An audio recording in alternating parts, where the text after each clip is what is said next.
2, 3. Ladies and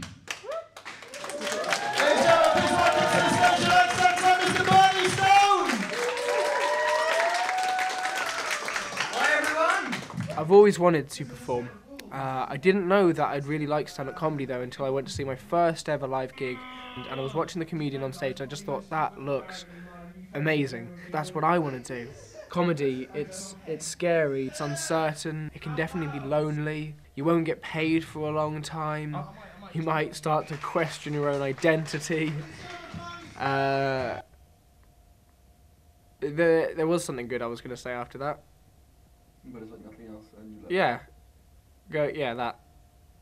I'm Sam Lloyd. I'm Charlie Smith. I'm Frankie Williams. I'm Dave Monroe. I'm Aaron Twitchin. I'm Ted Suez. I'm Matthew Hood. I'm Chris Chopping. My name's Ignacio Lopez. My name's Dan Thomas and I am a stand-up comedian. I'm a comedian. My name's Charlie Webster and I'm a stand-up comedian. I'm Barney Stone and I'm a stand-up comedian. And I have a massive penis. That's me, looking incredibly nervous about to perform my 8th gig at the very beginning of this documentary. When I first started making this video, I had just one goal in mind. I wanted to show the amateur unsigned comedy scene within Cardiff, because most people don't even know it exists. Yeah, so what do you guys know about stand-up comedy in Cardiff? I don't know much about it.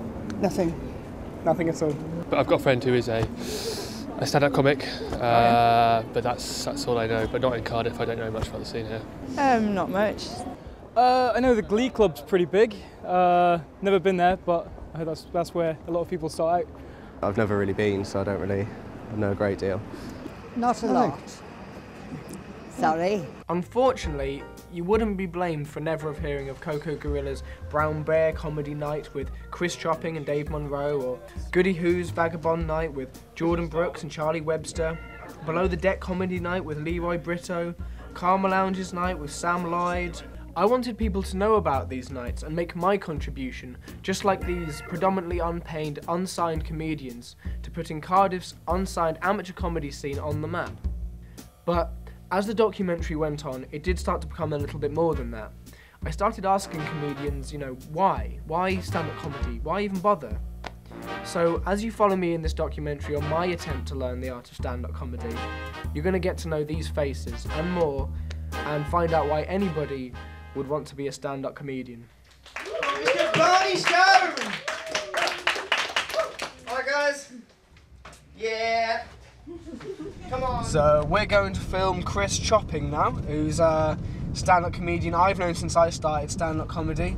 We're going to get an interview now and find out his personal take on being a stand-up comedian. This is totally normal. We're just meeting up. We're just meeting up as we do. As we do. We meet up in an empty room in upstairs in a bar, in get front of a collage, and get close and intimate. We sit facing each other across a little round table and we discuss. I tell you a lot of things about comedy and about myself. And I just generally listen. I know what you're thinking, yeah? I know what you're thinking. So bear that in mind. Yeah, that's... A friend took me along to see Cardiff Drones Club, which is an open mic night in Cardiff, which has been going for sort of years and years now. It's a really good open mic night. And he introduced me to his friend who runs the night, and that was a comedian called Dan Thomas. And Dan said, "What date do you want to do it? When we get you in the diary?" And I said, "Oh no, I'm just thinking about it now. I'm not sure if I..." And he said, "No, we're getting you in the diary because otherwise you'll have an hour and you'll never really do it. Right, we're booking you now." I don't know if I mentioned this earlier, but I'm single. I don't know if that's come up. And I met my friend's baby son for the first time, and it was really cute. And I thought, maybe I would like to have a family, right? But if you go down to the family planning clinic, right, they are no help. Attractive women on the front row, they're laughing at my jokes, I'm getting lots of positive female attention, and then after the show they go, "Oh, you were very good," and then they go off home with their boyfriends for sex, and that's and that's fine. They're entitled to do that. But they're allowed, I suppose. Yes, I'm not going to try and stop them. But not physically try. No. You'll do psychologically do your best. I will wound them. I'm quite a moral person. I think I get that from my granddad, because when we were kids he used to take us out shooting. But like, he thought it was morally wrong to shoot anything purely for sport. Right, so when we got home, he used to make us eat the clay pigeons. For me, it's when you get up on stage and you make people laugh, a room full of people are laughing, sometimes they even clap. And that's good, isn't it? That's nice, having people laugh at things, and when you mean them to. I like making like one other person in a room laugh, so if I can make a room magnify that feeling, you know, that's great. Hello Laura, hello Bianca. Yeah, see, I can see you. Right, I don't know all of your names, that would be creepy. So how was stand-up for the first time? Ah, horrible. Really scary, really scary. I remember actually about 5 minutes before going on for my first ever gig, just considering, could I just leave? And what could I get away with actually doing that? It's still scary, it is still scary doing it every time. I get scared before I go on. When you're doing a good gig, it's a lot easier, definitely, once you're on stage. You start to really get into it and you start to enjoy it. Still doing hard gigs though is just, Well, if you don't know stoners, I like to think of stoners like spiders, right? No, think about it, right? Because like spiders, if you don't know a stoner, it can seem a bit scary at first, can't it, Charlie? You stoner, ooh, yeah, ooh, stoner. But like spiders, once you get to know them, you realise far more terrified of you. Is that good, right? Is that a good joke?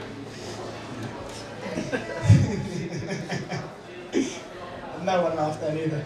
Anyway, so I don't do drugs anymore. I just keep it to like, you know, now it's just like tea, coffee, and the heroin. But no, I don't really do heroin. It's just booze and fags now. And I'm not really in a situation. I don't judge people that do hard drugs, you know, or anything like that. But I will say that if you do ketamine, you are a fucking moron. I can tell you the most studenty thing I've ever seen anyone do, if you like. The other day I walked home and my roommate was eating a lasagna out of an empty DVD box. Fairly studenty, you know what it's like. Sometimes you don't have a clean plate, and what are you going to do? There's nothing you can do.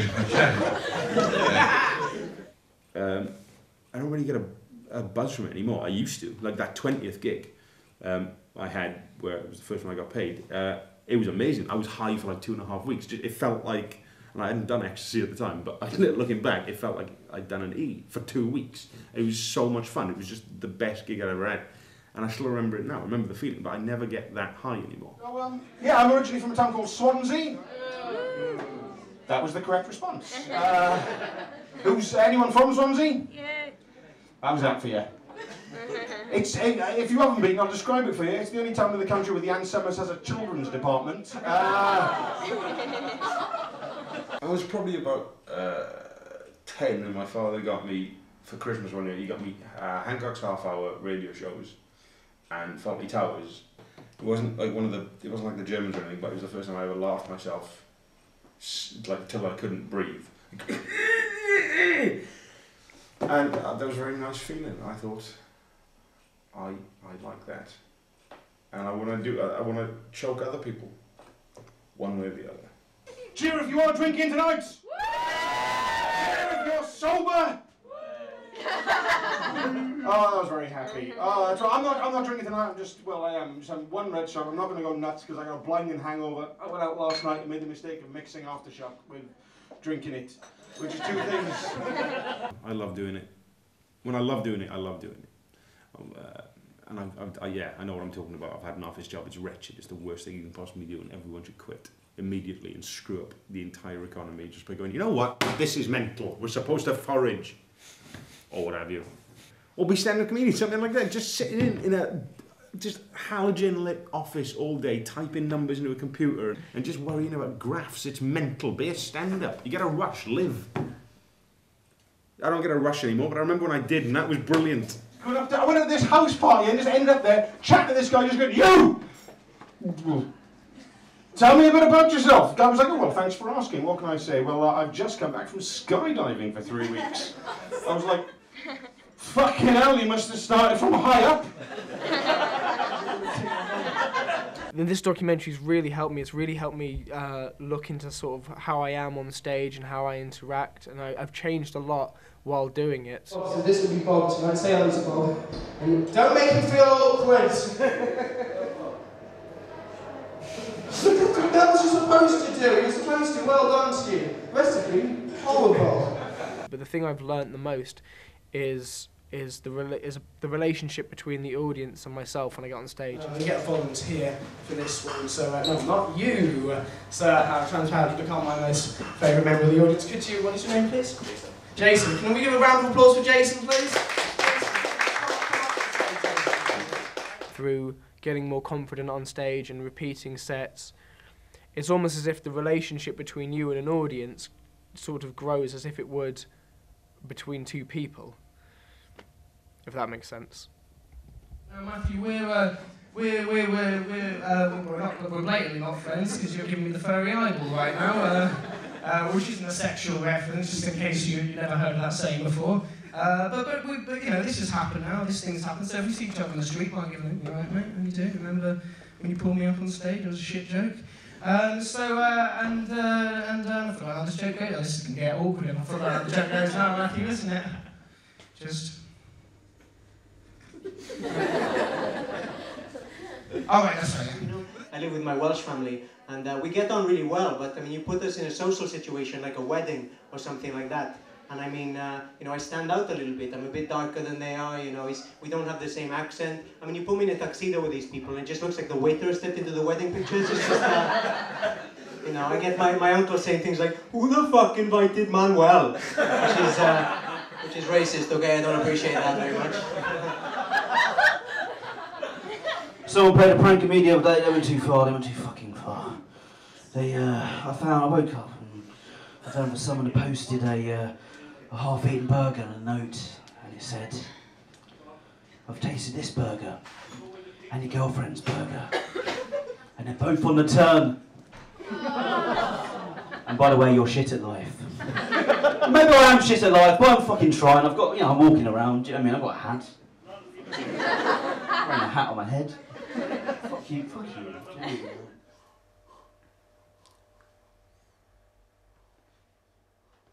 Are we rolling? yeah, we're rolling, yeah. Why did you get into stand-up comedy then, Ted? Well, I've always liked comedy, and I think it has a unique perspective in life, you know, having a massive willy. But I am, in fact, so good in bed, I make Superman weak. Which is why I ask, would you like some kryptonite? Yeah, talk about civility. It's a great area of humour to get lots of stuff from, but ultimately it's about the comedy.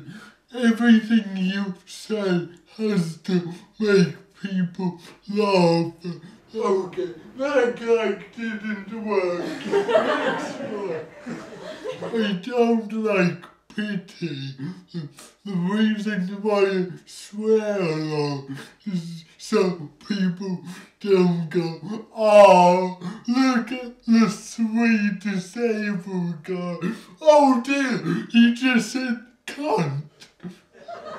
But I like political correctness. Teachers are still not judge people for what they are on the outside.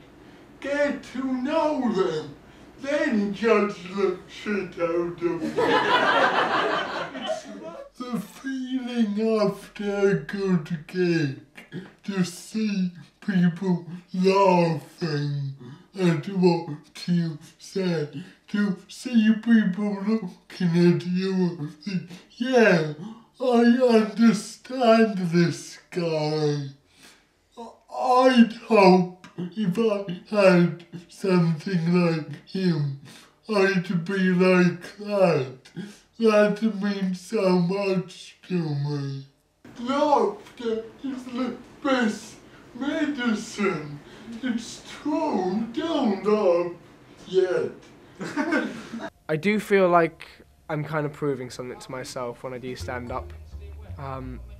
Stand-up's not really any different from any challenging thing that anybody chooses to do. It's just pushing yourself for the sake of pushing yourself because it feels good, you know. And if there weren't so many negative aspects involved with comedy, if there wasn't that like absolute chance of complete failure, there wouldn't be the payback at the end. It wouldn't feel as good. You wouldn't feel as achieved.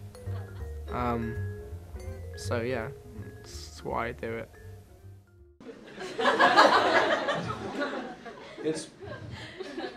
You've made this uncomfortable. Were you gonna?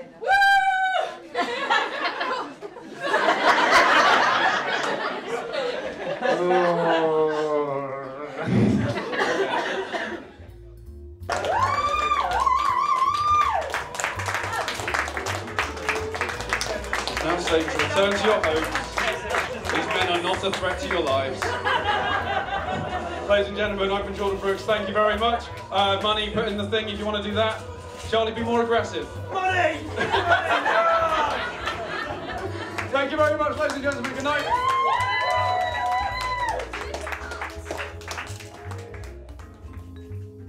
Okay. Yeah. Here we go. So. Were you gonna say something? No, just breathing in. Oh. Okay.